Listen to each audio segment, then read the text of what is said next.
സാറേ, കേരളത്തിലെ രാഷ്ട്രീയ സാഹചര്യം LDFന് വളരെ പ്രതികൂലമാണ്. കാറ്റ് മാറി വീശിക്കഴിഞ്ഞു. അതെങ്ങോട്ടാണ് എന്നുള്ള ചോദ്യമാണ്. UDFിലേക്കാണോ, BJP നേതൃത്വം നൽകുന്ന NDAയിലേക്കാണോ എന്നൊക്കെയുള്ള ചർച്ചകൾ പലതും നടക്കുന്നുണ്ട്. പക്ഷേ പൊതുവെ UDFനൊരു ആത്മവിശ്വാസമുണ്ട്, അവർക്ക് ഭരണം കിട്ടാൻ സാധ്യതയുണ്ട് എന്ന്. അതുകൊണ്ട് തന്നെ കോൺഗ്രസിനുള്ളിൽ തമ്മിലടി രൂക്ഷമാണ്. ഇങ്ങറ്റത്ത് ഷാഫി പറമ്പിൽ മുതൽ അങ്ങ് AK ആൻ്റണി വരെ ഉള്ളവർ മുഖ്യമന്ത്രി മോഹവുമായിട്ട് കോൺഗ്രസിൽ ചുറ്റിത്തിരിയുകയാണ് എന്ന ഒരു ആക്ഷേപം വളരെ വ്യാപകമാണ്. ഈ ഘട്ടത്തിൽ ഹൈക്കമാൻഡ് എന്ത് നിലപാട് സ്വീകരിക്കും?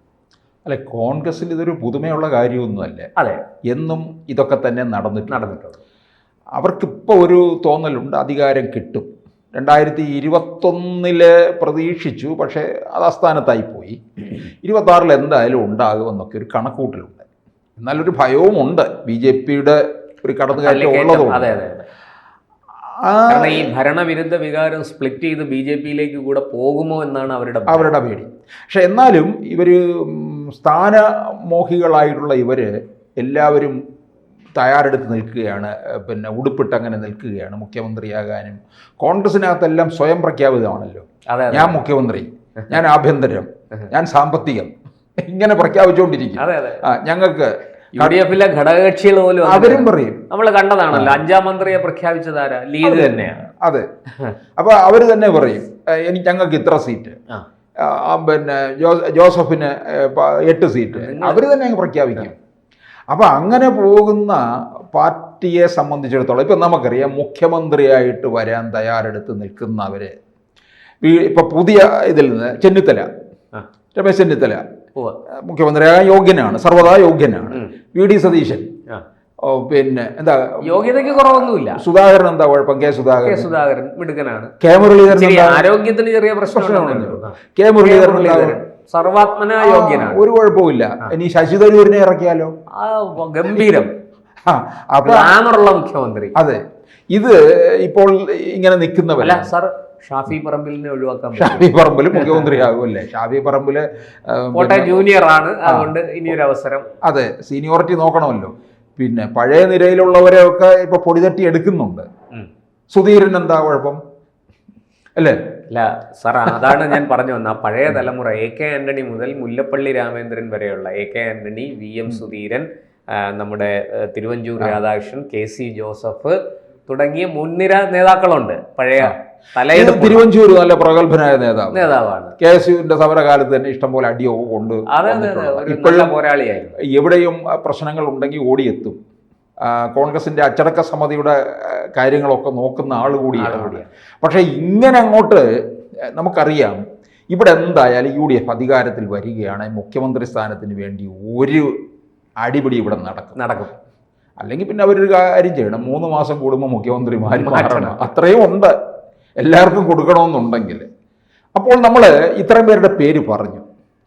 ഈ പേരില്ലാതെ വേറൊരാളെ ഹൈക്കമാൻഡ് ഇങ്ങോട്ട് കെട്ടിയിറക്കുമെന്നാണ് നമ്മൾ കുറേ നാളായിട്ട് പറഞ്ഞുകൊണ്ടിരിക്കുന്നത്. ആരാ അത്? KC വേണുഗോപാലിനെ ഇറക്കും. പിന്നെ ഇവർക്കൊന്നും പറയാൻ പറ്റില്ല. കാരണം രാഹുൽ ഗാന്ധിയുടെ ചെവി കടിച്ചു പറിച്ചുകൊണ്ടിരിക്കും. അതിന് സാധ്യതയുണ്ടോ സാർ? അത് KC വേണുഗോപാൽ, ഞാൻ മനസ്സിലാക്കുന്നത് അദ്ദേഹം സംസ്ഥാന രാഷ്ട്രീയത്തിലേക്ക് ഇപ്പോൾ, കാരണം ഡൽഹിയിൽ അദ്ദേഹം വലിയ അധികാരത്തോടു കൂടി ഇരിക്കുകയാണ് കോൺഗ്രസിനുള്ളിൽ. അത് വിട്ടേച്ച് ഒരു ചെറിയ സംസ്ഥാനത്തിന്റെ മുഖ്യമന്ത്രിയായിട്ട് ഒതുങ്ങി കൂടുമോ? അവിടെ ദേശീയ തലത്തിൽ അവിടെ എന്തോ ചെയ്യാന്? പിന്നെ അല്ല, അധികാരത്തിൽ ഇല്ലെന്നേ ഉള്ളൂ. പക്ഷെ മറ്റു പല കാര്യങ്ങളും പാർട്ടിയുടെ നിയന്ത്രണം കടിഞ്ഞാണ് അദ്ദേഹത്തിന്റെ കയ്യിൽ. എന്ത് കടിഞ്ഞാണ്? എല്ലാവരും പോവുകയല്ലേ. പാർട്ടി ഇല്ലാതെ രാഹുൽ ഗാന്ധിയുടെ വീട് തുറയ്ക്കാനും, അതോ കോൺഗ്രസ് ആഫീസ് പിന്നെ അവിടെ ഓഫീസ് ക്ലർക്കായിട്ടിരിക്കാനായിട്ടോ? ഒന്നും അല്ലല്ലോ. അപ്പോൾ പിന്നെ പക്ഷേ KC വേണുഗോപാലിനെ ഇങ്ങോട്ട് കെട്ടിയിറക്കിയാലും ഇവിടെ ഉള്ളവർക്കെല്ലാം എതിർപ്പ് വരും, പാരവെപ്പും എല്ലാം ഉണ്ട്. അതിനപ്പോൾ എന്ത് ചെയ്യുന്നറിയാം? കോൺഗ്രസ് നേതൃത്വം ചെയ്യാൻ പോകുന്നത് നമ്മുടെ നെഹ്റു കുടുംബത്തിൽ നിന്ന് ഒരാളെ ഇങ്ങോട്ട് വിടും, പ്രിയങ്ക ഗാന്ധിയെ ഇങ്ങോട്ടിറക്കും.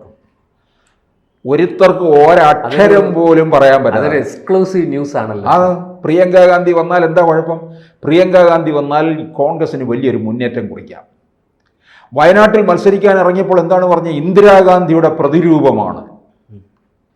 ഉണ്ടാകാം, കാഴ്ചയിൽ അങ്ങനെയൊക്കെ അതെ ഉണ്ടാകാം. അതെ, എന്തായാലും ഒരേ കുടുംബത്തിൽ അമ്മുമ്മയല്ലേ. ആ ഭരണ നൈപുണ്യമൊന്നും ഉണ്ടാകത്തില്ല. ഇന്ദിരാഗാന്ധി തേർവാഴ്ച പാർലമെന്റിൽ കണ്ടു, ഒരു ബില്ല് അവതരിപ്പിച്ചപ്പോൾ പോലും അവിടെ ഇല്ലായിരുന്നു. പിന്നെ ഇപ്പോഴാണ് വന്ന് വയനാട്ടിൽ 3-4 ദിവസം നിന്ന് നരേന്ദ്രമോദി ആദരിച്ച ഒരു വ്യക്തിയെ ചേർത്ത് നിർത്തുന്നു, കൊണ്ടു നടക്കുന്നു, ചെറുവേൽ രാമനെ. ഈ എന്തുകൊണ്ടാണ് ഇവിടെ വന്നത് തന്നെ? വേറെ ഒരിടത്ത് നിന്നാലും ജയിക്കില്ല, കെട്ടിവെച്ച് പണം കിട്ടത്തില്ല. ഇപ്പം രാഹുൽ ഗാന്ധിക്ക് അവിടെ എന്തോ വിജയിച്ചെന്ന് പറഞ്ഞാണ് ഇവിടെ ഇട്ടെറിഞ്ഞിട്ട് പോയത്. ഈ രാഹുൽ ഗാന്ധി 2019 മത്സരിക്കാൻ വരുമ്പോൾ വയനാട്ടിൽ അന്ന് സിദ്ദിഖ് അവിടെ പോസ്റ്ററൊക്കെ അടിച്ചു തുടങ്ങിയതായിരുന്നല്ലോ. അവിടുന്ന് യാതൊരു എതിർപ്പും കൂടാതെ മാറിക്കൊടുത്തില്ലേ? സിദ്ദിഖ് ആദ്യം ഒരു ചെറിയ എതിർപ്പൊക്കെ പറഞ്ഞു, വളരെ ചെറുതായിട്ട്. ചില ചാനലുകളൊക്കെ നിങ്ങളോട് ആര് പറഞ്ഞു, അങ്ങനെയൊന്നുമില്ല, ഹൈക്കമാൻഡ് അങ്ങനെ തീരുമാനിച്ചത്, നിങ്ങൾ എവിടെ നിന്ന് അറിഞ്ഞു എന്നൊക്കെ പറഞ്ഞാണ് ചാനലുകളോട് ക്ഷോഭിച്ചത്. പക്ഷേ ഔദ്യോഗികമായിട്ട് അതിനൊരു സ്ഥിരീകരണം സിദ്ദിഖിന് ലഭിച്ചതോടുകൂടി സിദ്ദിഖ് വെച്ച നാക്കെടുക്കാതെ ഒഴിഞ്ഞു. കാരണം കോൺഗ്രസിലെ ഏത് കുറ്റിച്ചൂലിനും സുരക്ഷിതമായ ഇടമാണ് വയനാട് മണ്ഡലം. ഇനിയിപ്പോൾ മുഖ്യമന്ത്രി സ്ഥാനാർത്ഥിയായിട്ട് പിന്നെ പ്രിയങ്ക ഗാന്ധിയെ കൊണ്ടുവന്നാൽ ഈ 7 നിയമസഭാ മണ്ഡലങ്ങളിൽ വയനാടുള്ള ഇതിലേതെങ്കിലും ഒരിടത്ത് നിർത്തി കൊടുത്താൽ മതിയല്ലോ, പുഷ്പം പോലെ ജയിക്കും. പ്രത്യേകിച്ച് വലിയ രാഹുൽ ഗാന്ധിയേക്കാൾ കൂടുതൽ ഭൂരിപക്ഷം കിട്ടിയില്ലേ വയനാട്ടിലെ പ്രിയങ്കയ്ക്ക്? അപ്പോൾ ഇവർക്കാർക്കും ഒരു എതിർപ്പും പറയാൻ പറ്റത്തില്ല. അല്ല, പ്രിയങ്ക വന്നാൽ തീർച്ചയായിട്ടും ഇവർക്കാർക്കും എതിർപ്പ് പറയാൻ കഴിയില്ല. അപ്പോൾ ഇവർക്ക് ഇവിടെ ഒരു പച്ചത്തുരുത്തായിട്ട് നിൽക്കുന്ന കേരളത്തിലെ ജനങ്ങളൊരു കാര്യം ചെയ്യും, അവർ ഒത്തുചേർന്ന് കോൺഗ്രസിന് വോട്ട് ചെയ്യും. കാരണം എന്താണെന്ന് വെച്ചാൽ കോൺഗ്രസിനകത്ത് പിന്നെ ഒരു അധികാര വടംവലി ഉണ്ടാകില്ല എന്നവർക്കറിയാം. അറിയാം. പിന്നെ ഈ ലീഗിന്റെ പാണക്കാട് കുടുംബമായിട്ട് വലിയ ബന്ധമാണ്. ആദ്യം വന്നാൽ പോകുന്നത് അവിടെയാണ്. അപ്പോൾ തീർച്ചയായിട്ടും ലീഗിനും വലിയ സന്തോഷമാണ്. കാരണം കോൺഗ്രസിന്റെ ഈ തമ്മിലടി ഉണ്ടാവില്ല, അധികാരം എങ്ങനെയെങ്കിലും പിടിക്കണമെന്നാണ് ലീഗ് നോക്കിക്കൊണ്ട് നടക്കുന്നത്. അപ്പോൾ പ്രിയങ്ക ഗാന്ധി ഇറങ്ങിക്കഴിഞ്ഞാൽ ഇപ്പോൾ 2019 രാഹുൽ ഗാന്ധി ഇവിടെ മത്സരിക്കാൻ വന്നപ്പോൾ കേരളത്തിലുള്ളവർ വിചാരിച്ചത് കേന്ദ്രം കോൺഗ്രസ് ഭരിക്കും, പിന്നെ നമ്മുടെ സംസ്ഥാനത്ത് നിന്ന് പോകുന്ന ഒരാളായിരിക്കും പ്രധാനമന്ത്രി എന്ന് കരുതിയല്ലേ 19 സീറ്റും വിജയിപ്പിച്ചു വിട്ടത്. അതെ, ഒരെണ്ണം മാത്രം ആലപ്പുഴയിൽ. 2 കാര്യങ്ങളാണ് സാർ. ഒന്ന് ശബരിമല വിഷയവും, 2 രാഹുൽ ഗാന്ധിയുടെ വയനാടേക്കുള്ള വരവുമാണ്. ഇത് രണ്ടും കൂടെ ചേർന്നപ്പോൾ കോൺഗ്രസിന് അഭൂതപൂർവമായ വിജയം അത് സമ്മാനിച്ചു. അപ്പോൾ ഇവിടുത്തെ ഈ കോൺഗ്രസ്സിലെ ഈ തമ്മിലടിക്കൊണ്ടിരിക്കുന്നവരുടെ വായ് മൂടിക്കെട്ടാൻ പറ്റും. ഇനി ഞാൻ നേരത്തെ പറഞ്ഞല്ലോ, KC വേണുഗോപാലിനെ കൊണ്ടുവന്ന് മുഖ്യമന്ത്രിയാക്കിയാൽ ബാക്കിയുള്ളവർ മുഴുവൻ പാരപ്പണി തുടങ്ങും. 5 വർഷം ഭരിക്കാൻ അനുവദിക്കത്തില്ല. ചെന്നിത്തല കയറിയാൽ മറ്റുള്ളവർ പാര വയ്ക്കും. VD സതീശൻ കയറിയാൽ അതിനപ്പുറം പാര.